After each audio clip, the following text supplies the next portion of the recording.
تادین خان نن ورځ د طالبانو چل او دوکه ټولو افغانانو ته ښکاره کړه. طالبانو څنګه افغان حکومت سره چل نه کار اخیستی، دلته یې په ویډیو کې راسره کتلی شئ. درنو لیدونکو سلامونه مې ومنئ، وخت مو په خیر. د طالبانو لخوا خوشي شوي بندیان ملکیان دي. د کندهار ولایت امنیه قومندان وایي چې د طالبانو لخوا خوشي شوي بندیان حکومتي سرتیري نه دي.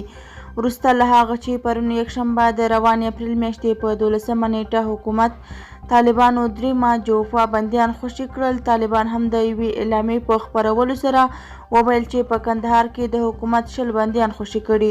خو تازه د کندهار امنیه قومندان جنرال تادین خان وایي چې یاد شوي کسان ملکي وګړي دي.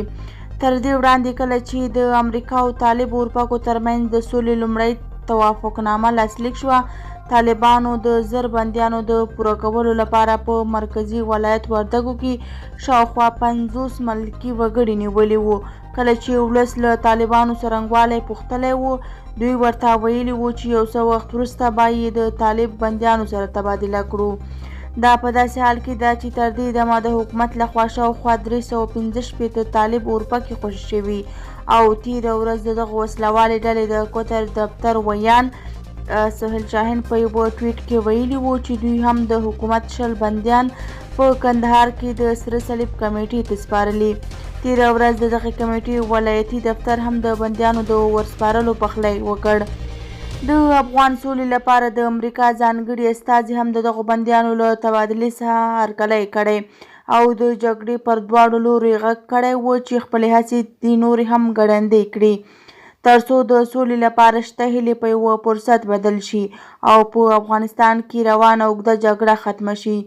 نوموړي همداراز کرونا ته په اشاره ویلي وو چې دواړه لوري دې د شته ګواښونو په وړاندې د مبارزې لپاره هم پر یوه واحد دریځ کار وکړي.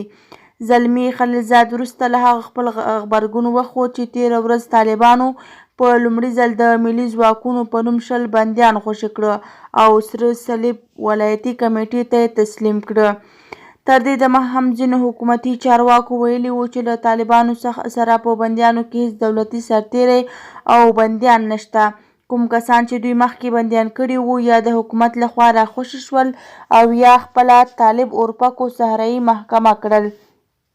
د کندهار امنیه قومندان وایي چې په یادو شوو 20 کسانو کې یوازې یو یې په پولیسو کې دنده درلوده، خو هغه هم ورباندې تر دې چې طالبان یې بندي کړي خپله دنده خوشي کړې وه.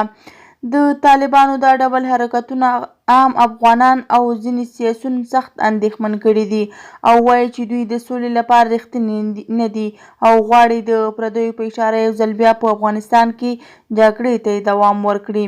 دا وه زموږ ویډیو. که ویډیو مو خوښه شوې وي نو زموږ ویډیو لایک او زموږ چینل سبسکرایب کړئ. له توجه څخه مو نړۍ مننه. تر بیا ښې چارې.